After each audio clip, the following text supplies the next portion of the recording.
사람이 갑자기 변하는 경우가 있습니다. 어떤 큰 위험을 겪은 다음에 삶에 지나친 애착을 이제 다 끊어버립니다. 그리고 이제 다시 산 것에 대해서 감사해서 자기 욕심대로 살지 않고 이 세상에서 봉사하는 사람으로 살아가는 변화가 생기기도 합니다. 어떤 사람은 질병으로 죽음 위기에서 치료받은 후에는 성격이 변화됩니다. 그래서 사소한 것에 대해서 너무 신경 쓰지 않습니다. 그런데 극적으로 가장 큰 변화는 하나님을 만난 신앙적 변화입니다. 하나님을 만나기 전에는 교만하고 오만하고 자기 고집대로 살고 했으나 하나님 만나고서는 아주 겸손한 사람이 됩니다. 자, 그것을 예적으로 그러고 내적으로는 하나님 만난 사람은 지금까지는 마귀의 자식이었으나 하나님의 자녀로 변화되는 것입니다. 그래서 지금까지는 내 뜻으로 살았으나 이제 하나님 뜻으로 사는 그런 사람이 되는 것입니다. 자, 우리가 늘 하나님과 동행하고 산다고 말들은 합니다. 하나님을 알지요. 하나님 믿고. 그렇지만 하나님을 대면해서 만나야 할 때가 있습니다. 자, 그때 그 중요한 사건이 오늘의 말씀입니다. 오늘 우리가 본문에 누가복음 9장 28절부터 나와 있는 말씀을 가지고 변화산에서 어떤 변화가 있었을까? 첫째, 예수님은 제자들과 기도하러 산에 올라가셨어요. 지금 예수님께서는 아주 중요한 사건을 앞에 두고 기도하러 가신 것입니다. 왜냐하면 28절에 보세요. 이 말씀을 하신 후 그랬어요. 그러면 이 말씀은 어떤 말씀인가? 그 말씀은 그 위에서 예수님께서는 이제 예수님은 십자가에서 죽음을 당하시고 제3일에 살아나야 할 것을 22절에 그 고난당하시는 예수님을 말씀하셨습니다. 그 말씀을 하신 후에 8일째 되던 그때의 베드로, 요한, 야고보 데리고 기도하시러 산에 올라갔어요. 그 산의 이름을 사람들은 변화산이라고 하는데 GP 내비게이션을 찍으면 변화산은 없습니다. 다만 높은 산이다. 어떤 사람은 헬몬산이다. 이곳에서 변화됐으니 변화산이다. 그렇게 붙이는데 아무튼 예수님 그 산에서 변화되셨습니다.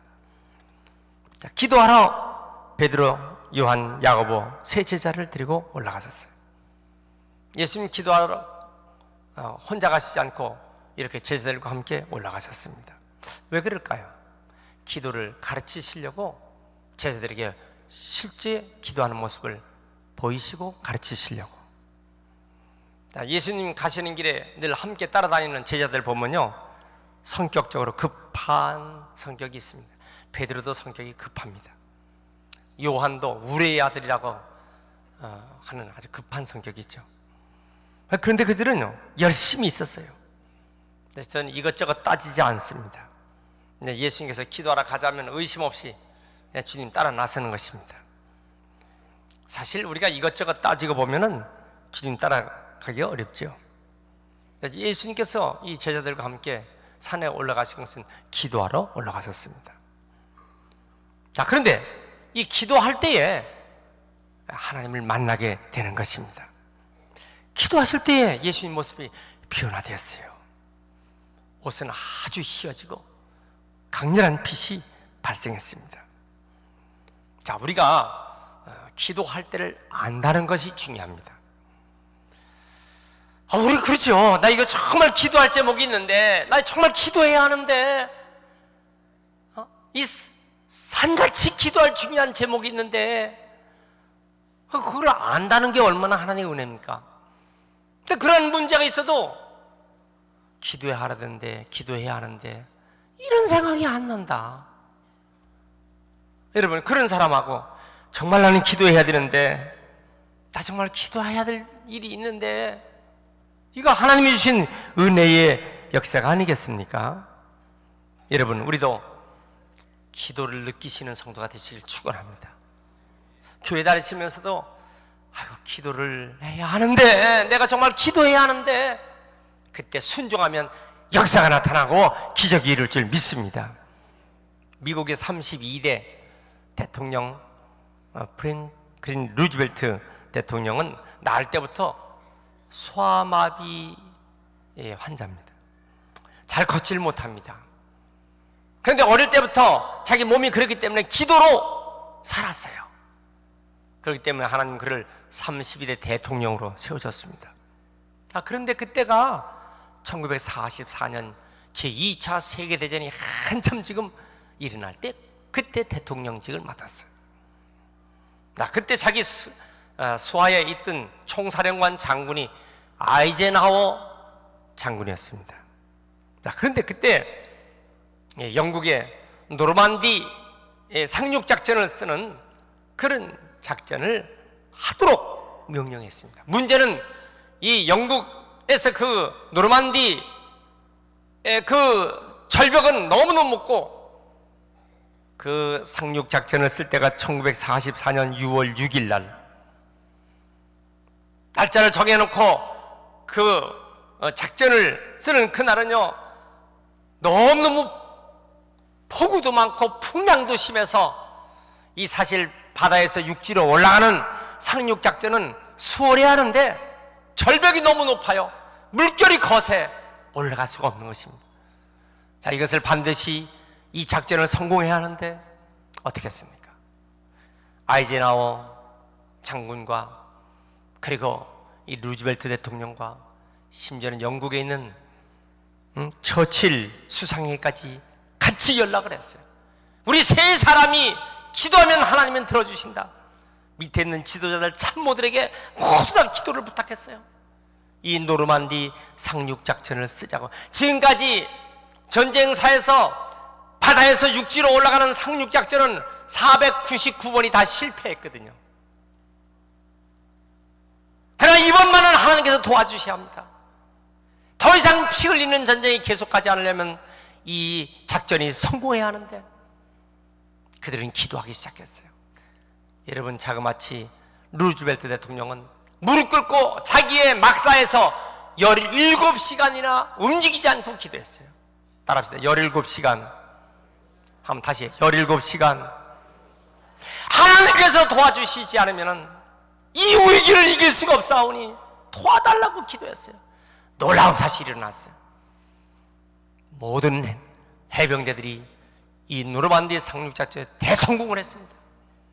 여러분, 500대 1이라고 하는 이 확률을 우리나라 메가더 장군도 6.25 사변 때 인천 상륙작전에 그것을 적용한 것입니다. 인천 조수간만의 차가 심해서 상륙작전으로는 불가능하지만은 노르만디 상륙작전에 기도로 승리한 것처럼 메가더 장군도 기도로 승리하자고 그랬어요. 저 북한의 공산당들이 남침으로 인해서 저 부산까지 다 밀려와서 그 위기 직발해서 그래서 기도로 여러분 500대 1의 확률을 걸었던 확률이 중요한 것이 아니라 하나님이 역사하신다는 것. 기도를 배우는 성도가 되시길 축원합니다. 예수님은 가장 중요한 십자가를 앞에 두고 기도하시러 산에 올라가시면서 제자들에게 기도를 가르쳐 주셨어요. 여러분, 교회 다니는 성도 여러분, 영락가족 여러분, 기도하시길 바랍니다. 두 번째, 산에서 만난 사람들이 누굴 만났습니까? 모세와 엘리야를 만나게 됩니다. 예수님 모습이 휘어졌어요. 그때 예수님께서 좌우에 두 사람 모세와 엘리야와 대화를 하고 계십니다. 이스라엘 백성들이 제일 존경하는 사람 중에 두 사람. 모세는 이스라엘 민족을 애굽에서 자유를 이끌어 평화로 이끌어준 선지자였습니다. 그리고 율법을 선포했습니다. 그리고 하나님의 계명을 언약을 그대로 전달한 선지자입니다. 엘리야는 능력의 선지자예요. 갈멜산에서 바알 아세라 850대의 우상 숭배자들을 다 칼로 쳐 죽였어요. 뭐예요? 신앙의 질서를 세운 선지자입니다. 신앙이 무질서하면 안 돼요. 오직 하나님만, 오직 여호와 하나님만 바라보고 살자. 이러한 신앙의 질서를 세운 위대한 선지자 엘리야였습니다. 자, 예수님은 이런 사람과 대화를 했어요. 이게 무슨 얘기입니까? 사람들이 예수님을 나사렛 예수, 목수의 아들, 예수님을 단순한 인간으로 봤었는데 그 예수님 이런 위대한 선지자들과 대화, 그것도 800년 전, 1500년 전에 있었던 선지자들이 예수님과 함께 대화하는 모습을 보게 된 것입니다. 이 생생한 모습을 봤어요. 그런데 그들이 대화했던 내용이 어떤 대화를 했을까? 우리 세상을 바꾸자, 이 새로운 질서를 세우자, 그런 얘기가 아니라 어떤 대화를 했냐? 예수님이 십자가에 달려 돌아가심으로 하나님의 뜻을 이루는 대화를 하신 것입니다. 여러분, 이거 제자들 정말 실망할 얘기죠. 제자들이 예수님 따라다닌 목적이 뭡니까? 예수님께서 이 땅에서 왕이 되시면 내가 좌의정 우의정 한 자리 좀 하려고요, 이 줄 서는 사람들이었었는데 십자가에 달려 돌아가신다고. 결국은 머리 빨리 돌아간 가룟 유다는 결국 예수님 따라다녀 별 재미가 없으니까 예수님을 은 30에 팔아버리는 것입니다. 자, 여러분, 예수님은 모세와 엘리야와 무슨 지금 대화를 하고 있었습니까? 십자가를 진 그것이 얼마나 위대한 하나님의 뜻을 이루는 지고의 선, 이것을 말씀하고 계신 것입니다. 예수님이 지금도 우리에게 신앙의 가장 중요한 초점은 무엇입니까? 마태복음 16장, 자기를 부인하고 제 십자가를 지고 나를 따를 것이니라. 오늘 말씀은 23절, 또 물에게 이르시되 아무든지 나를 따르거든 자기를 부인하고 날마다 제 십자가를 지고 나를 따를 것이니라. 여러분, 우리의 신앙생활 아주 중요한 초점은 무엇입니까? 십자가 지는 것입니다. 십자가 지려면 힘들지요. 그래서 사도행전 20장 22절에 많은 환난을 받고 난 후에 하나님 나라에 들어갈 수가 있다고 그랬어요. 십자가를 지는 사람, 십자가를 지는 삶이 되어야 참 신앙생활이 될 줄 믿습니다. 할렐루야. 한번 따라합시다. 나도 십자가를 지리라. 나의 십자가를 지리라. 여러분, 가정에서 십자가를 져야 할 문제가 있어요. 교회에서 십자가를 져야 할 문제가 있어요. 이 사회에서, 직장에서, 사업장에서 십자가를 져야 할 문제가 있어요. 나라를 위해서 십자가를 져야 할 문제가 있어요. 십자가를 지신 성도가 되시길 축원합니다. 세 번째, 이 베드로가요, 그 모습을 보고 주님, 여기가 너무너무 좋습니다. 우리 초막 셋을 집시다. 하나는 주를 위해서, 하나는 모세를 위해서, 하나는 엘리야를 위해서. 지금 무슨 얘기를 하는 것입니까? 예수님은 지금 십자가를 지고 돌아가신다고 말씀하는데 잠에서 깨갖고 눈 떠보니까 놀랄 모습이 장관이 이루어지니까 하는 얘기 들어보세요. 주여, 우리 여기다 초막 셋을 집시다. 그리고 하는 말, 자기가 하는 말, 자기도 모르게 지금 정신없이 말을 하고 있어요. 왜 이런 얘기를 합니까? 기도하러 올라가서 기도하지 않고요, 너무너무 피곤했거든요. 잠만 자고 있는 것입니다. 여러분, 우리가 기도해야 할 성도들이 기도하지 않는 이유가 뭡니까? 피곤해, 일 많아, 시간 없어, 졸려. 베드로가 지금 그러다가 눈을 떠보니까 이 장관 앞에 지금 엉뚱한 소리를 지금 하고 있는 것입니다. 여러분, 자기도 모르는 정신없는 소리를 하는 사람, 베드로뿐이겠어요? 우리가 하나님의 뜻을 잘 모르면요, 교회에서도 엉뚱한 소리 합니다. 하나님 뜻이 뭔지를 모르는 사람은 신앙생활 하면서도 교회에서도 구역에서도 엉뚱한 소리 합니다. 뭐가 지금 바른 목표와 뜻을 가져가 하는지, 뭐가 중요한지를 알지 못하고 엉뚱한 소리 하고 있는 것이에요. 여러분, 온 인류를 대속하시는 목적이 있는데 우리가 예수님을 믿는다고 하면서도 예수님 뜻을 잘 모르면 엉뚱한 소리 하고 다닙니다. 자, 그때 갑자기 구름이 저들을 다 가렸어요. 구름이 가리니까 갑자기 무서워졌습니다. 그때 구름 속에서 이는 나의 아들 곧 택한 받은 사람이니 너희는 그의 말을 들으라. 너희는 그의 말을 들으라. 지금까지는요, 예수님 말씀을 듣는 것이 아니라 자기 뜻을 얘기했어요. 자기 뜻을 말하고 자기 뜻을 고집하고 했지만은 하나님은요, 저희들에게 예수님 말씀을 들으라. 여러분, 우리의 신앙의 삶, 자기 말하고 자기 뜻하고 자기 고집 자꾸 말하고 자기 생각 얘기하고 자기 이론 얘기하지 말고 예수님 말씀 듣길 바랍니다. 예수님의 계획은 뭐예요? 옛 선자들과 이야기한 것처럼 예루살렘에서 십자가의 가시관에 못 박혀 이제 달려 돌아가시는 그것을 지금 말씀하고 계십니다. 가시관, 가시의 은혜, 가시떨기나무, 모세가 가시떨기나무에서 주님을 만납니다. 가시, 아프지요.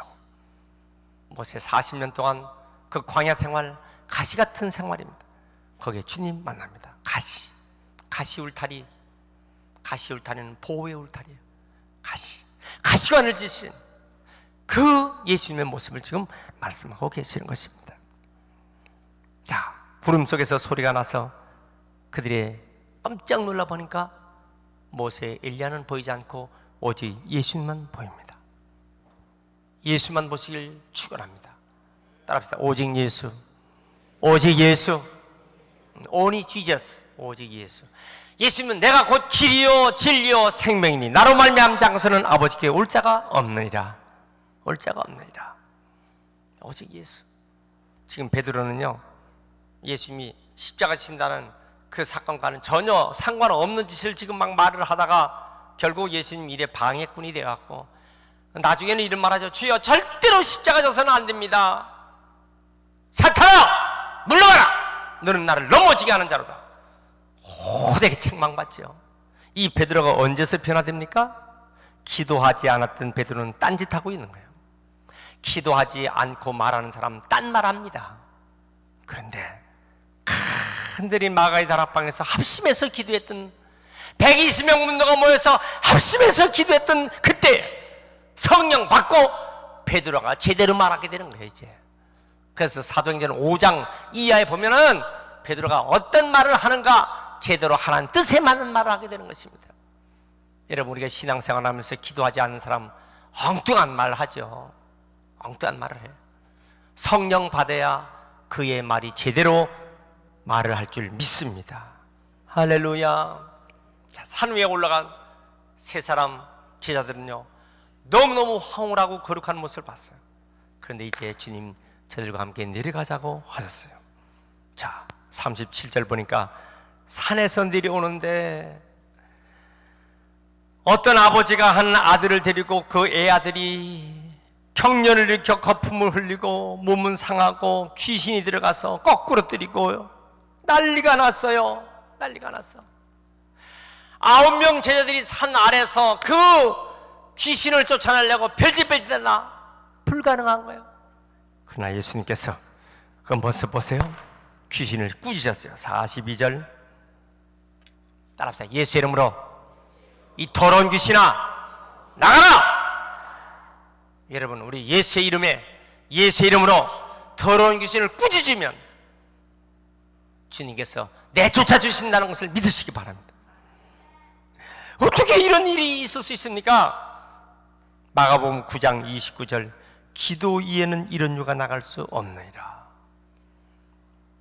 마가복음 9장 23절 할 수 있거든이 무슨 말이냐? 믿는 자에게는 능치 못할 일이 없느니라. 믿는 자에게는 능치 못할 일이 없다.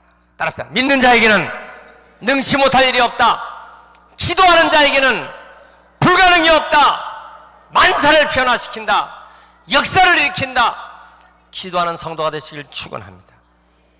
계속 특세 3주 설날 계속 기도해 있는데 어떤 사람은 그래, 목사님 암만 그렇게 하십시오. 내가 따라하나 안 하나. 완전히 강 건너 불구경으로 전혀 상관이 없는 일을 하시는 분도 있죠. 핑계는 셋이거든요. 너무 일이 많아 바빠 피곤해서 뭐 늘 그런 거죠. 뭐 늘 그렇게 하는 것입니다. 그러나 여러분 이거 하셔야 됩니다. 기도하는 사람은 승리합니다. 따라합시다. 기도하는 사람은 반드시 열매가 있고 승리한다. 믿으시면 아멘 하세요. 할렐루야. 프랭크 로바크라고 하는 미국 출신 선교사가 필리핀에서 20세기 초에 선교 사역을 하는데, 이 필리핀 사람들이요, 우상 숭배에 꽉 차 있는 이들, 주님을 체험하도록 시켜야 될 텐데, 생생한 예수님을 체험해야 될 텐데 자기도 그 체험이 안 됐어. 어떻게 하면 내가 생생한 주님을 체험할 수 있을까? 자기 나이 45세가 됐을 때 결심하기를, 주님이 24시간 동안 내 옆을, 24시간 내내 내 옆을 나와 함께 동행하신다는 주님이 계시는데, 그렇다면 이거 어떻게 생생하게 체험할까? 내가 24시간 주님을 바라볼 수 있는 그런 결심을 해야지. 그러면 내가 24시간 내내 어떻게 주님을 바라볼까? 하나님 그에게 이런 생각을 떠오르게 했어요. 내가 날마다 내가 얼마나 주님을 생각하는가 일기를 쓰도록 하자. 내가 도대체 날마다 주님을 어떻게 생각하고 내가 주님을 어떻게 사랑하는가 일기를 한번 쓰기로 했어요. 그걸 실천해서 일기를 쓰려니까 얼마나 어려운 게 아니야. 얼마나 어려운지만, 내가 주님을 얼마나 24시간 내내 생각했는지, 내가 24시간 내내 얼마나 주님을 사랑했는지, 그 실천사항을 쓰려는데 이게 보통 어려운 게 아니에요. 여러분들 한번 해보십시오. 24시간 내내 주님을 생각하고 주님을 사랑한 것을 일기로, 내가 그런 걸 실천한 것을 일기로 한번 써본다는 것이 얼마나 어려운지. 그런데 그가 결심을 했어요. 그 일기를 쓰기로 결심을 했어요. 자, 놀라운 사실은요, 내가 매일매일 내 일기에 내가 주님을 얼마나 사랑하고 내가 주님을 얼마나 사랑하는지, 그 일기를 쓰는 순간 자기는 변하지 않고 자기는 힘들어서 끙끙거리고 있는데, 다른 사람들이 자기 얼굴을 볼 때 로바크는 변했어, 로바크는 변했어, 그의 얼굴 모습이 변했어. 여러분, 놀라운 사실이 일어났어요. 우리가 24시간 내가 주님을 생각하고 주님을 사랑하는 마음을 일기로 쓰다 보니까 석 달이 지나니까 자기의 속이 변화되기 시작했습니다. 여러분, 우리의 신앙생활에서 오직 예수님만 생각하시길 바랍니다. 오직 예수님만 사랑하시길 축원합니다. 어떻게 주님을 생각하고 어떻게 주님만을 생각할까? 여러분, 하루 종일 어떤 사람의 핸드폰에서 문자 메시지만 치느라고, 하루 종일 핸드폰에 있는 자료만 보느라고, 그러지 말고 예수님을 사랑하고 예수님을 생각하시기 바랍니다. 교회 오면요, 예배 시간에 내 주보만 봅니다. 주보 한 자도 빠짐없이 주보만 봐. 밑에 언더라인까지 칩니다. 이 글자는 틀렸어, 이 스펠은 틀렸네, 이 내용이 뭐야 이게. 여러분, 이 사람은 뭐냐면은 예수님을 생각하는 것이 아니라, 이 소중한 시간에 주님을 만나러 오는 것이 아니라 딴짓하고 있는 거야. 따라합시다. 주님만을 바라보자. 주님만을 생각하고 사랑하자. 할렐루야. 어느 날 갑자기 제가 이 주보를 없앨 거예요. 왜냐? 이거 못 보게, 이거 아무 쓸모없는 짓 하고 있는 거거든. 이거 만드느라고 고생이요, 이거 보느라고 주님 만나지 못해, 이러면 안 되거든요. 따라합시다. 주님만을 생각하자, 사랑하자, 만나자. 할렐루야. 주님만을 사랑하고 만나는 귀한 믿음 되시길 축원합니다. 페테사루라고 하는 해군 장교가 태평양에서 PT 보트를 타고 하다가 풍랑을 만나고 이 보트가 다 깨져나갔습니다. 한 널판지를 끌어안고 몸부림을 치고 있는 것입니다. 발이 막 저려 아파. 뒤에 보니까 자기 발에 널판지에 찢어져서 그만 발이 피가 나고 있는데 그 피 냄새를 맡고 상어떼들이 지금 달려들고 있습니다. 이 위기에서 여러분 그 똑같은 입장이 됐다고 생각해 보세요. 이 위기에서 어떻게 할 것인가? 자기는 그때 20년 전에 주일학교 교실에서 선생님이 바다 풍랑을 명령하셔서 잔잔케 하시고 그 물결 위를 걸어오시는 예수님의 그 그림 사진이 주일학교 때 설교 시간에 들은 그 모습이 눈에 비쳤어요. 그래서 이 위기에서 오직 나무 판자를 붙잡고 피가 흘려지는 자기 발을 몸부림치면서 지금 자기를 먹으려고 달려드는 상어떼에게 잡히지 않으려고 온갖 몸부림을 치면서 하나님께 기도하기를 주님 의지해서 이 고통에서 자기를 고쳐달라고, 구원시켜달라고, 해결해달라고 기도했어요. 그런데 그때요 갑자기 놀라운 사실이 생겨난 거예요. 저 멀리 떨어져 있는 그곳에서 미국 군함이 그 망망대해 먼 데서 여러분 그 물이 팔랑팔랑 뛰는 게 잘 안 보이는 거거든요. 그런데 그 조난당한 병사가 이 군함의 망대에 그게 보이기 시작한 거예요. 전속력을 향해서 달려왔어요. 그래서 결국 그 병사를 구원시켰어요. 여러분 우리가 어떤 위기의 절명 앞에서 사는 길은 뭐냐? 오직 예수님을 의지해야 됩니다. 모든 문제를 해결해 주시는 우리 주님을 의지해서 살면 반드시 승리하실 줄 믿습니다.